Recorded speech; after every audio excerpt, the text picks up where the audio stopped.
Hi friends, I'm back with the second segment on intrapersonal boundaries. And this is where I'm going to teach you a tool that will help you to work with your intrapersonal boundaries in the heat of the moment. This tool is called the shield. It is a practice, it is a tool, it is a technique, it is a game you play in your mind. It is imaginary, but it does some fantastic things for your brain and for your ability to stay calm. So this is the way it works. You imagine you have an invisible shield all around your body. I like to imagine it about arm's length, but you can imagine it any distance you like. It can be any shape, it can be any color. Again, it's in your imagination.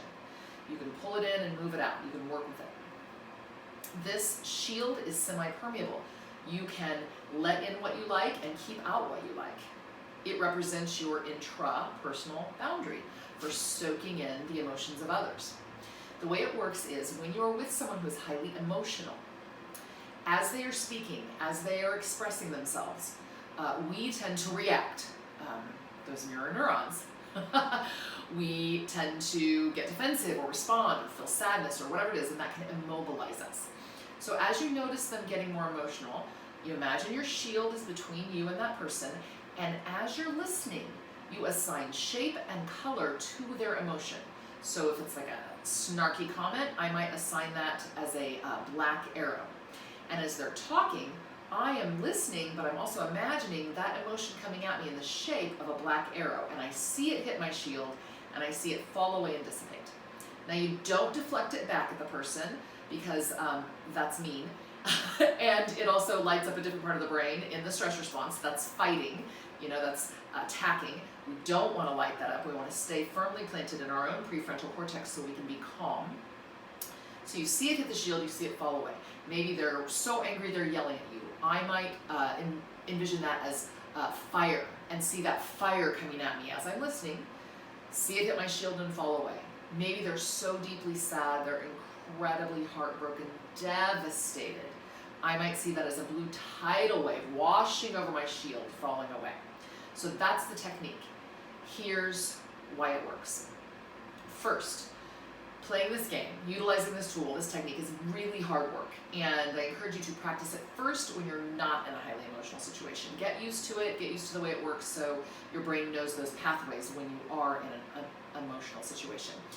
So it anchors energy firmly here in the prefrontal cortex. It is hard to do. It is hard to listen and respond and give care and do what you need to do while simultaneously imagining a shield, while simultaneously envisioning emotions coming at it in different shapes and colors. So it anchors energy here in the prefrontal cortex, and because our brains can't simultaneously be both highly activated there and in the stress response, it kind of holds energy there and kind of keeps it from running back into a stress response, back into the brainstem and limbic system.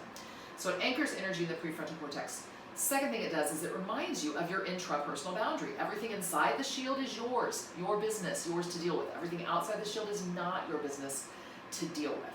So it reinforces that intrapersonal boundary. And the third thing it does is it allows you to stay calm. You know you're safe. Your brain knows that you're safe emotionally inside this shield, and therefore from a place of safety you can look at that emotional person and think, I wonder what happened to her today. I wonder what's going on with him really. He may be yelling at you because you forgot to refill the coffee filters, or something like there aren't enough blankets in the family waiting room at a hospital. But really what that person might be feeling is, I'm terrified, I don't know how to help my loved one, and I don't know if my loved one's going to make it. So you can be in this calm place and respond to what the need truly is versus the expression of emotion. The other thing that you can do, because the shield is, your imaginary creation, it's semi-permeable, if you can really discern what that person truly needs, you can imagine sending that feeling back to them through your shield. Give it shape, give it color. Maybe they need hope. You can imagine sending them hope. What will this do for you? It will shift your nonverbal. It will shift your expression. It will shift your body language. It will shift your tone of voice, the tension you hold in your muscles. And that person will automatically respond to your sense of calm. So that's the shield. It's a way to reinforce intra-personal boundaries in the heat of the moment. I hope you'll practice it when you're calm so your brain can learn how to do it. And then when you're in a highly emotional situation, I hope you can utilize it and that it will help you live well today.